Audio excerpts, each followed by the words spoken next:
During the entirety of the time I interacted with dark occultists, they referred to the police and military only according to these two terms. They called them our dogs and our pets. Nothing else, no other term was ever used. I never heard them say the word police, ever. Ever. They called them our dogs. And for a long time, I had no idea what the hell they were talking about. It was like, I'm like, what are these people talking about? Our dogs. What dogs? And then I finally made the connection. Whoa, they're talking about the police. They call the police their dogs. And it's not like, yo dog, you know, you're my boy. It's not street lingo. They're calling them animals that are easily made into obeying their commands because they break their will. And they symbolize this by giving them dog tags in the military.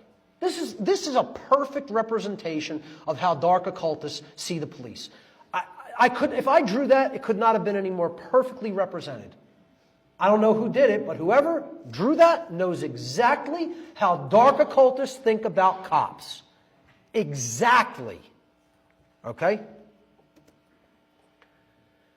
Because they are the puppet masters and these people are their puppets. The military and the police are in this position. And their ego is so strong and their free will is so destroyed that they look at it as a badge of honor to be in this position. As a badge of honor. Now, when you're doing something like that in dark occultism, you know you really have something strong going.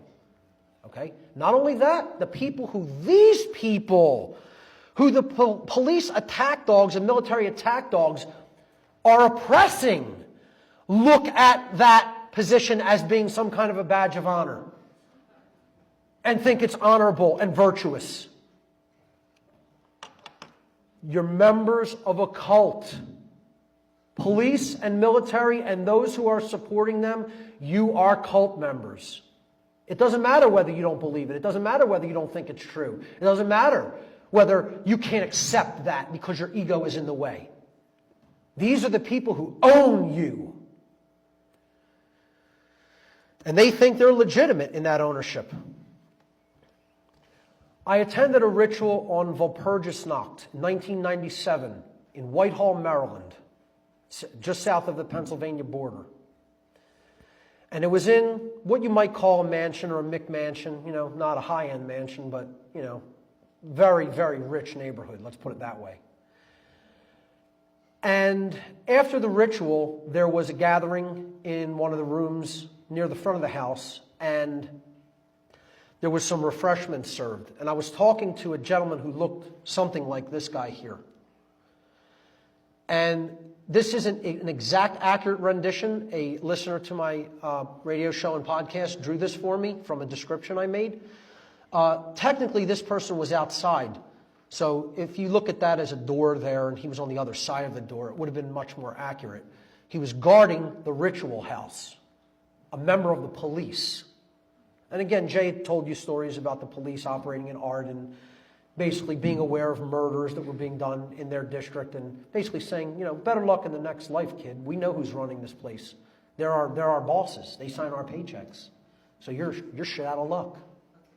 You know? They got a police officer to actually guard the ritual house on this high holiday of the Satanic year.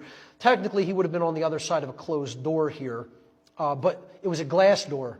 So you could, well, it wasn't a glass door. There was a big window there, and the door was closed and locked. And he was on the outside of it on like a patio. But you could see him through the door. And while I might have been standing like, you know, over here in front of this guy, he's absolutely laughing about how these people who we consider lower than trash are guarding us in our homes while we perform the rituals that we perform. And here's what his laugh sounded like.